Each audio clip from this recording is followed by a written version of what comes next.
یروشلم میں بابا فرید گنج شکر کی سرائے۔ تاریخ کا مطالعہ کرنے والے جانتے ہیں کہ تاریخ میں متعدد شہر ایسے بھی ہیں، کوئی نہ کوئی وجہ شہرت ہوتی ہے، لیکن دنیا کے نقشے کا ایک قدیم ترین شہر، دنیا کا واحد شہر ہے جسے یہودی، مسیحی اور مسلمان بیک وقت تینوں مقدس مانتے ہیں۔ یہودیوں کا عقیدہ ہے کہ یہ وہ جگہ ہے جہاں سے کائنات کی تخلیق ہوئی اور یہیں سے حضرت ابراہیم علیہ السلام نے اپنے بیٹے کی قربانی کی تیاری کی تھی۔ مسیحیوں کا عقیدہ ہے کہ حضرت عیسیٰ علیہ السلام کو یہیں مصلوب کیا گیا تھا اور یہیں ان کا مقدس کلیسا واقع ہے۔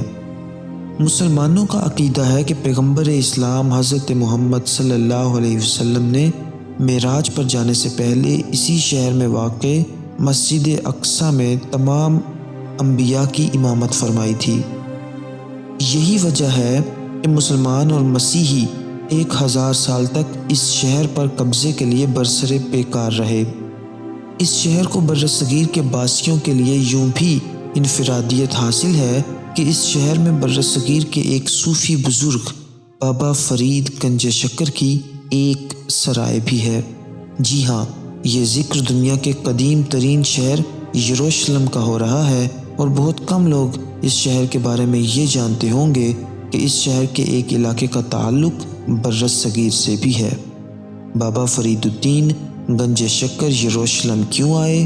یہ 2 اکتوبر 1187 کا دن تھا جب دنیا کے سب سے متنازع سمجھے جانے والے شہر یروشلم میں لگ بھگ 9 دہائی کے وقفے کے بعد مسیحی حکمرانی کا اختتام اور سلطان صلاح الدین ایوبی علیہ رحمہ کی قیادت میں ایک بار پھر مسلم حکمرانی کا دور شروع ہوا۔ یہاں یہ وضاحت ضروری ہے کہ یہ سب کچھ کسی جنگ کا نتیجہ نہ تھا، بلکہ ایک محاصرے کے بعد شہر کے مسیحی منتظمین اور صلاح الدین ایوبی علیہ رحمہ کے درمیان ایک معاہدے کے تحت یروشلم کا کنٹرول مسلمانوں کے حوالے کیا گیا تھا۔ صلاح الدین ایوبی کی چونکہ دیرینہ خواہش تھی کہ وہ صدیوں سے قابض اس مقدس شہر کو اسلامی تشخص کا نمونہ بنائے، جس کے لیے یروشلم کے مفتی نے سلطان صلاح الدین ایوبی علیہ رحمہ کے پیغام کو آگے بڑھاتے ہوئے پوری دنیا کے صوفیوں، درویشوں اور مشائخ عظام کو دعوت عام دی کہ وہ یروشلم میں آ کر اسلامی تعلیمات کا پرچار کریں۔ چنانچہ یہ سلسلہ جنگ عظیم اول تک جاری رہا۔ مفتی یروشلم کی اپیل پر یہاں آنے والے صوفیوں میں پنجاب سے بابا فرید گنج بخش بھی تھے۔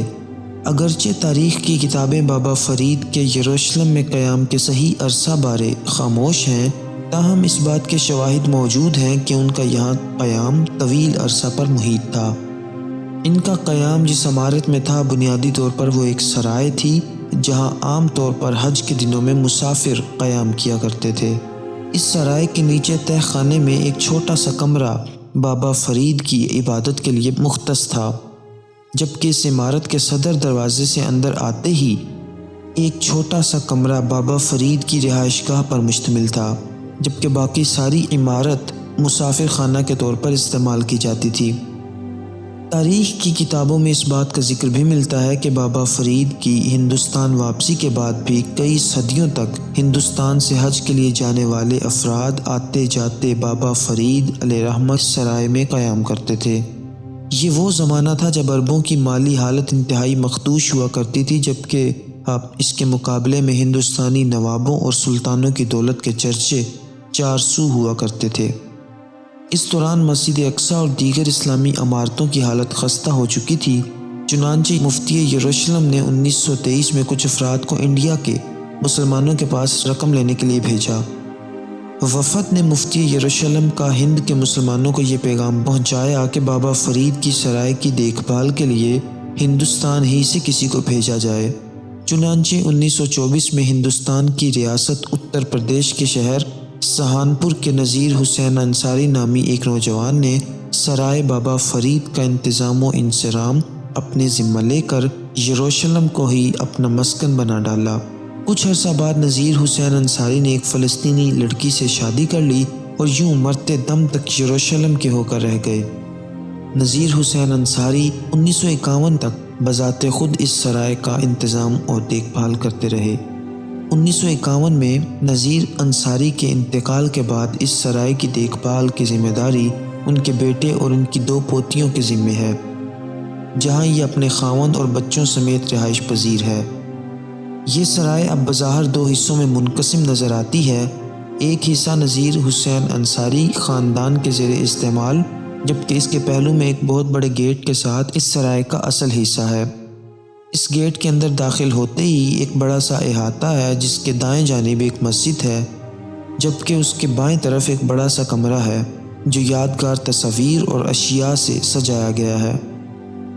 اس کمرے سے متصل بابا فرید گنج شکر علیہ رحمہ کا کمرہ اور اس سے نیچے تہہ خانے میں اس سے بھی چھوٹا ایک کمرہ بابا فرید کی عبادت کے لیے مختص تھا، جہاں بابا فرید اکثر چلہ بھی کاٹتے تھے۔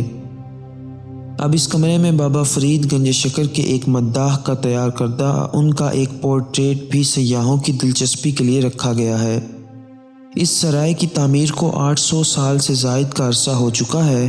اسی دوران یروشلم متعدد بار میدان جنگ بنا رہا، لیکن اللہ کے اس برگزیدہ بزرگ کی یادگار سرائے کا کوئی بھی بال بیکا نہیں کر سکا۔